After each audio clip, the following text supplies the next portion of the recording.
Today our lesson is 4 and that is present perfect tense, present perfect time. We are using tense in the sense of time. As usual, we are learning the syntax of every aspect of this every tense. Immediately after the heading, the syntax. Its syntax is subject, then you use have or has, then past participle of a verb. See the examples. She has taken the book and you have written the letter. Now come to the scope of use, definition or scope of use. About the scope of use, I have said a lot of things in our previous lessons, so I am not saying anything about the scope of use here. It is used, number 1, to express an action just finished. See the example, an action just finished. We have finished our work. She has drawn the picture. And number 2, it is used to express an action, the result of which is still in effect. That means still going on. See the examples. She has made a great mistake. They have taken their lunch. So these are the few examples of present perfect tense. Now come to the point, how to make interrogative and negative sentences in this tense. And for the illustration, I have taken one sentence, and they have finished the work. They have finished the work. Make an interrogative sentence. Just place have, that is an auxiliary verb before they, that is subject, and it will become have they finished the work. Interrogative sentence, you have already learned how to make an interrogative sentence on the existing assertive sentence. And now next one is interrogative and negative both. For this I have used one not also, and it has become have they not finished the work. And next one is only negative sentence after assertive and negative sentence, they have not finished the work. So to make interrogative sentences or the negative sentences in this tense is not at all a difficult task. I don't like to spend much time on this because it is a very, very easy aspect. For this I am going to the next aspect of present tense, that is present perfect continuous tense. Present perfect continuous tense, it is perfect and continuous both. The syntax is subject plus have or has plus been plus present participle of the verb. Present participle you have learnt the ing form of a verb, that means see, go plus ing going, laugh plus ing laughing. These are the present participle of the verb. The scope of use is the definition. It is used to express an action which is going on for some time. Examples. We have been waiting for a long time. See, subject have been, present participle waiting for a long time. Another example, she has been reading from the morning. It is for a long time, for a long time, and it is from the morning, from the morning. It has been raining for the last 5 days and they have been fighting for this since 1947. The interrogative and the negative sentences of this tense can be made in the same way you have already learned, though they are not usually necessary. Okay, now we will go to another important part of our present lesson, that is tense, the past tense. Past tense. Like every tense, past tense has also 4 aspects: past indefinite, past continuous, past perfect, and past perfect continuous. Now past indefinite tense. First indefinite tense like present indefinite syntax subject plus past form of the verb Example, I went there. In present indefinite tense, syntax was subject plus present form of the verb, and in past indefinite tense, subject plus past form of the verb. This is past form of the verb. This is the difference between past indefinite tense and present indefinite tense. See the examples. I went there. She came here. Okay, now come to the definition, the scope of use. It is used for the simple general action of the past. Number 1. Number 2, it is used to express the regular and irregular past habits, regular past habits and irregular past habits. It is used for the simple general action of the past. It is number 1. Number 1 for the simple general action of the past, and number 2, this is number 2 for the regular past habit, and it is number 3, the irregular past habits. See the examples. They made this project. You discovered this. They played cards. They lived a happy life. She lived a happy life. Syntax for the regular and irregular past habits. See, the regular past habits. The syntax is subject plus used to plus present form of a verb. Used to. Very, very important and interesting also. See example. We used to go there daily. Used to. And they used to say this every day. That means it was their habit to say this every day. And we used to go there daily means it was our habit to go there every day, daily. And the syntax of the irregular past habit, subject plus would plus present form of a verb. So see the examples. We would go there sometimes, not regularly, sometimes, today, some other day, like this. She would say this occasionally, not regularly. Understands? So, the past indefinite tense is very, very important because it is used to express 3 important sides of our language, that is general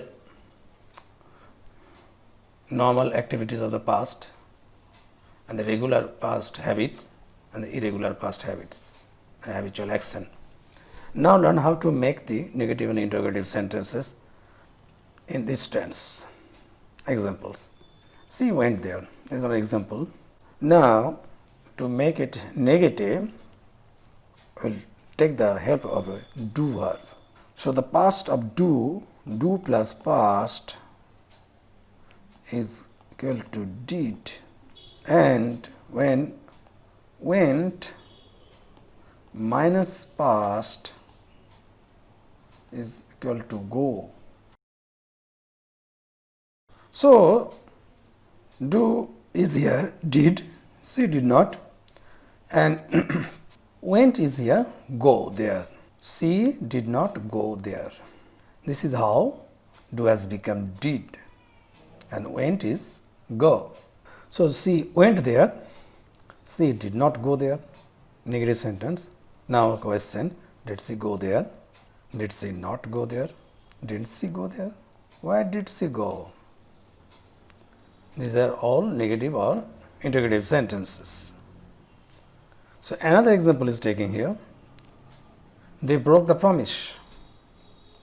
The same way, they did not break the promise. Did they break the promise? Did they not break the promise? Did they break the promise? Here is another example. Did not Ram break the promise? Another example.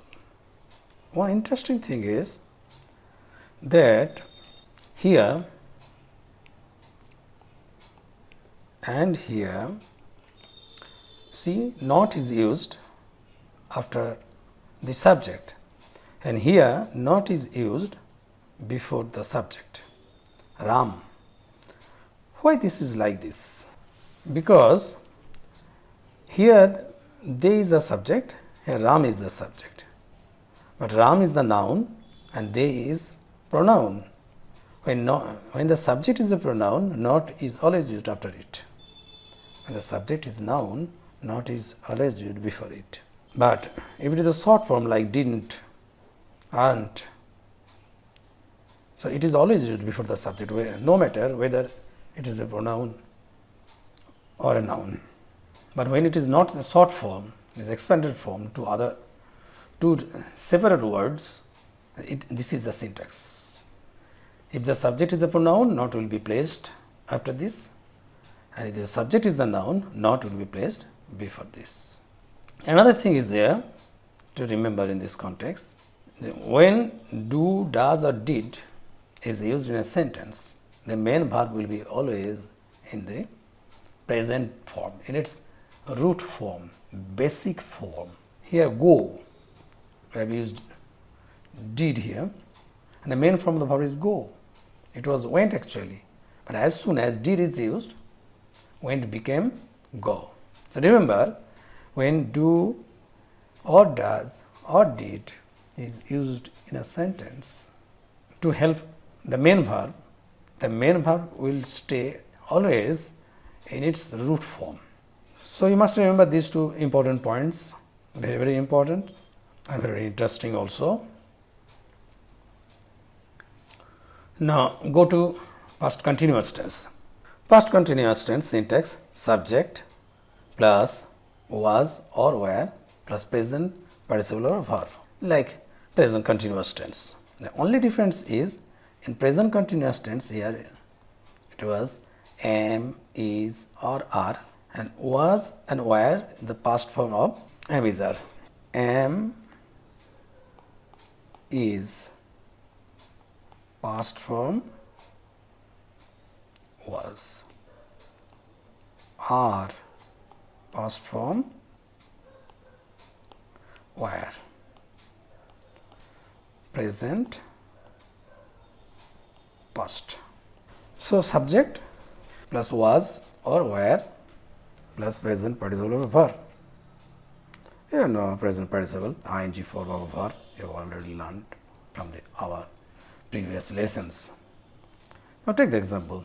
The children were swimming in the pond and she was dancing on the stage and you are reading there. Then definition and scope of use. It is used to express an action which was going on in the past.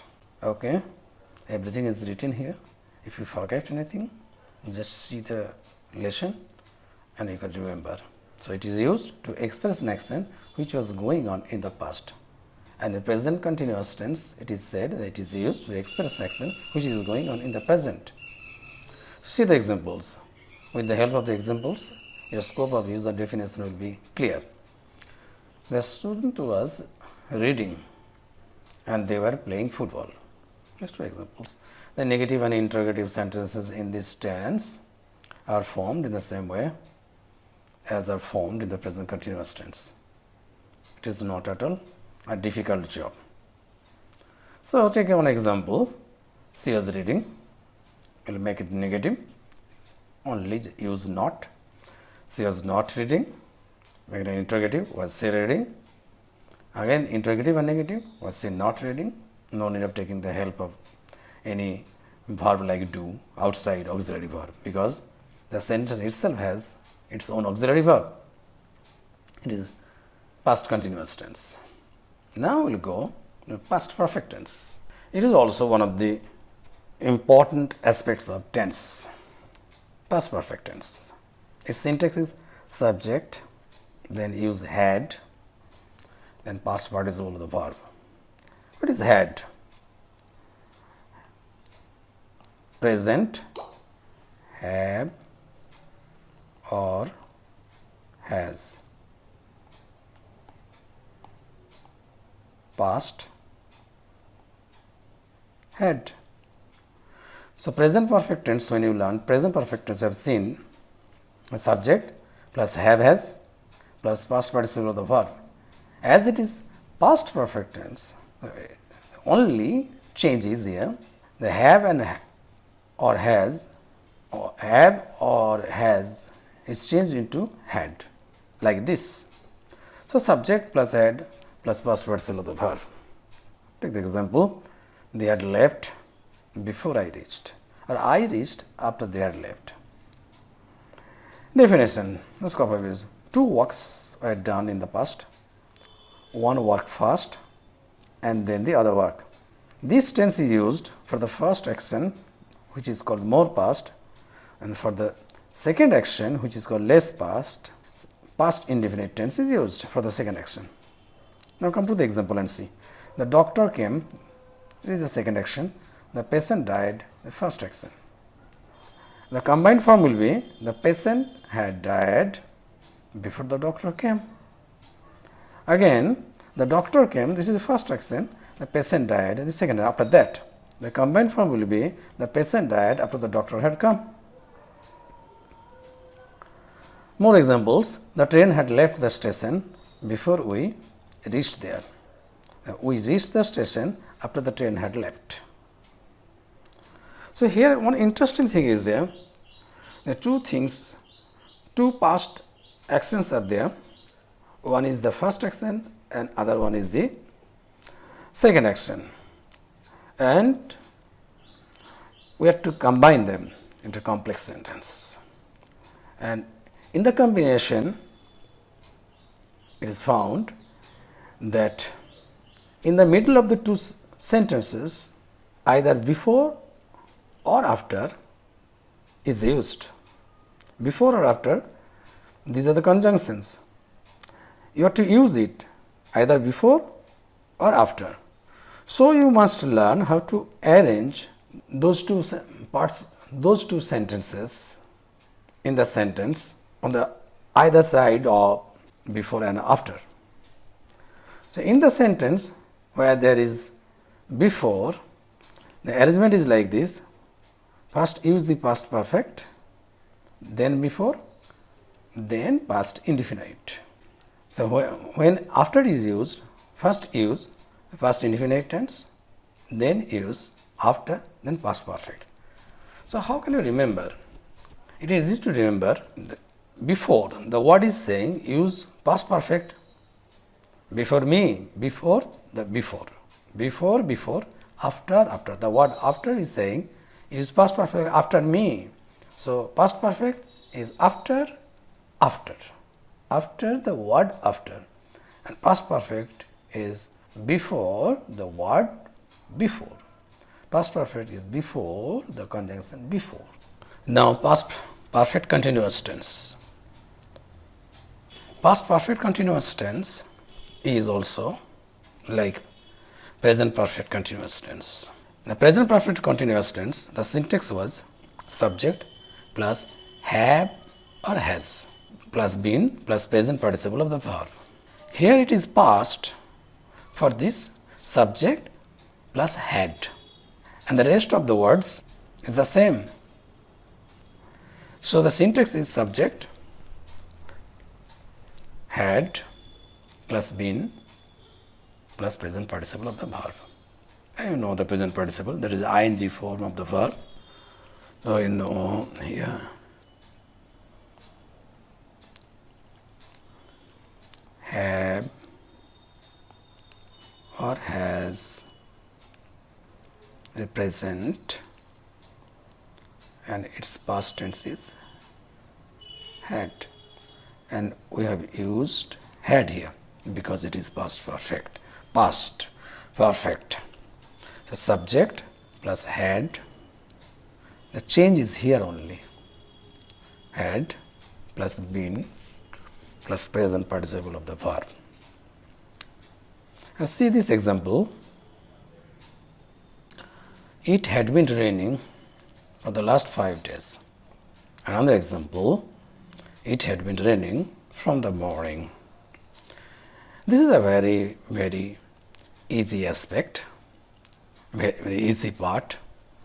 Past tense, the last aspect of past tense, past perfect continuous tense. So, if you read all the previous lessons well. Past indefinite, past continuous, past perfect, past perfect continuous, and before that present indefinite, present continuous, present perfect continuous. Now everything will be easy and you'll be ready for learning voice, narration, report, that is synthesis, and so many other grammatical items. So learn them carefully with all your attention, and it will be an experience of pleasure, pleasant experience. Okay, thank you.